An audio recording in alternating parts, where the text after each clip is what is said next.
Pernahkah kamu mendengar bahwa dingin bisa mengubah pikiranmu? Dan kalau aku bilang bahwa ada sebuah praktik yang bisa meningkatkan fokusmu, menghancurkan kecemasan, dan membuatmu hampir tak tergoyahkan hanya dengan air es. Tetap di sini sampai akhir video ini, karena apa yang akan kamu lihat bukan cuma eksperimen fisik. Ini adalah perjalanan psikologis ke batas-batas ketahanan manusia. Dan kalau kamu suka konten yang menantang tubuh dan pikiran, langsung saja tekan like, subscribe channel ini, dan aktifkan lonceng notifikasi. Karena di sini, kita tidak mencari kenyamanan, kita mencari transformasi. Bayangkan kamu bangun di pagi musim dingin, lantai terasa membekukan di bawah kakimu, dan kamu tahu bahwa dalam beberapa menit ke depan, seluruh tubuhmu akan terendam dalam air yang hampir mencapai 0 derajat. Bukan karena kecelakaan, bukan karena hukuman, tapi karena pilihan. Pilihan yang menantang insting, logika, dan seluruh rasa nyaman dalam dirimu. Selama 30 hari berturut-turut, aku secara sukarela menjalani mandi es, menenggelamkan tubuhku dalam pengalaman biohacking yang ekstrem. Apa yang awalnya hanya tantangan fisik, dengan cepat berubah menjadi sesuatu yang jauh lebih dalam, sebuah rekonstruksi total atas sistem sarafku, pikiranku, dan mungkin identitasku sendiri. Ini bukan sekadar eksperimen.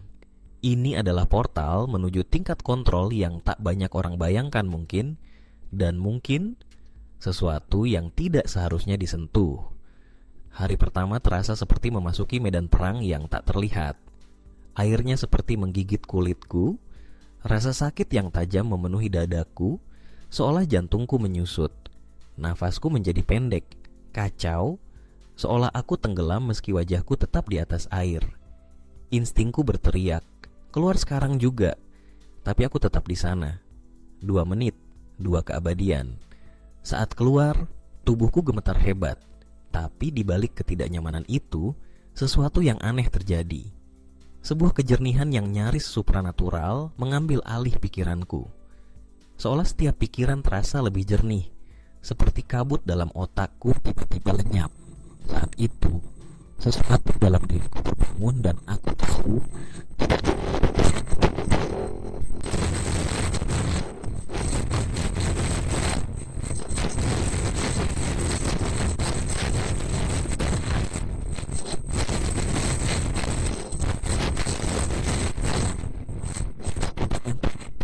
nyaris tak masuk akal. Dingin itu seperti menghantam bagian otakku yang belum pernah disentuh sebelumnya. Tapi seiring waktu, tubuhku mulai merespons dengan cara-cara yang tak terduga. Aku bangun dengan lebih banyak energi, bisa fokus selama berjam-jam, dan kecemasan yang menemaniku selama bertahun-tahun mulai menghilang. Seolah sistem sarafku sedang dikalibrasi ulang di bawah tekanan ekstrem. Dan pertanyaan yang terus bergema di benakku, bagaimana jika memang itu yang sedang terjadi? Saat itulah aku mulai belajar. Aku menemukan bahwa paparan terhadap dingin memicu pelepasan besar norepinefrin, neurotransmitter yang memperkuat fokus, suasana hati, bahkan regenerasi otak. Ini juga mengaktifkan saraf vagus yang mengendalikan sistem saraf otonom kita, menyeimbangkan stres dan relaksasi. Dan yang paling mengejutkan, penelitian menunjukkan bahwa mandi air dingin setiap hari meningkatkan neuroplastisitas, memungkinkan otak menciptakan koneksi baru dan melepaskan pola lama. Dengan kata lain, kamu secara harfiah bisa memprogram ulang pikiranmu dengan air es. Tapi pertanyaannya, seperti apa pikiran yang sedang kamu ciptakan? Di minggu kedua, rasa takut itu lenyap. Sebagai gantinya, muncul semacam ketertarikan. Aku mulai merasakan kenikmatan dalam ketidaknyamanan. Momen paling dingin dalam sehari menjadi momen yang paling aku tunggu. Aku menyelam dengan tenang, mata terbuka, mengamati gelembung dan permukaan air yang diam, seolah aku berada di dunia lain. Tapi bersamaan dengan kontrol baru ini, muncul efek yang tidak terduga. Aku mulai merasakan jarak emosional dengan orang-orang di sekitarku. Pertengkaran, masalah, bahkan adegan sedih di TV tak ada lagi yang mengguncangku. Seolah rasa sakit telah digantikan oleh perhitungan. Seolah dingin telah membekukan sebagian empati dalam diriku. Pemisahan emosional ini membuatku mencari pengalaman dari biohacker ekstrem lainnya. Dan disitulah aku menemukan kenyataan paling mengganggu. Aku bukan satu-satunya. Banyak orang melaporkan efek samping yang serupa sebuah keterputusan secara bertahap dari emosi, dari kerentanan.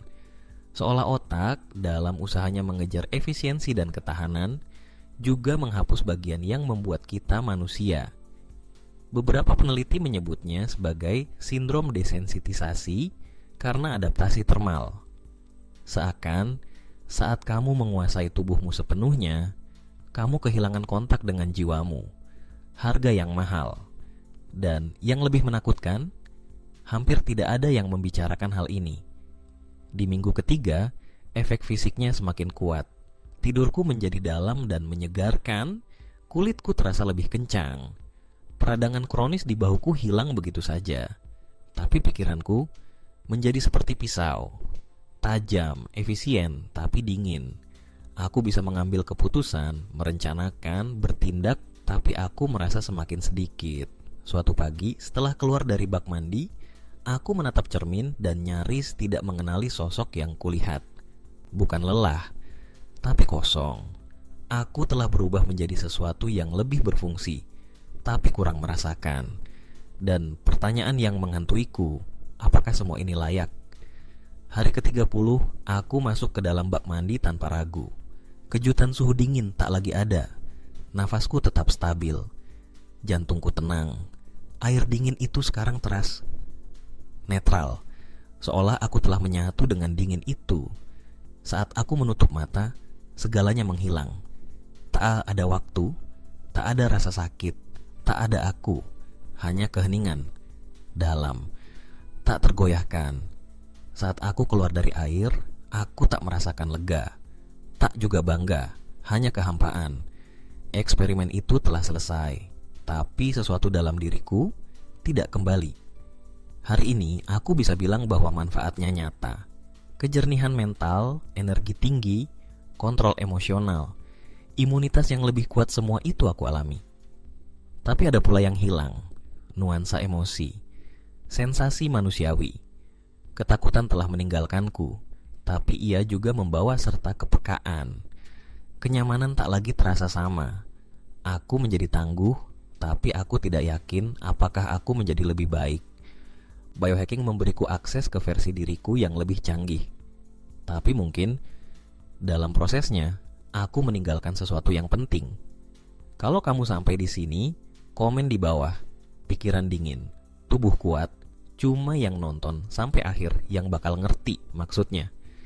Dan katakan padaku, kamu berani gak jalani 30 hari menyelam dalam es untuk mengubah pikiranmu? Kalau video ini membuatmu berpikir, bagikan ke seseorang yang butuh awal baru. Dan ingat, kekuatan terbesar manusia bukan terletak pada menghindari ketidaknyamanan, tapi menggunakannya sebagai alat. Sampai jumpa di eksperimen selanjutnya.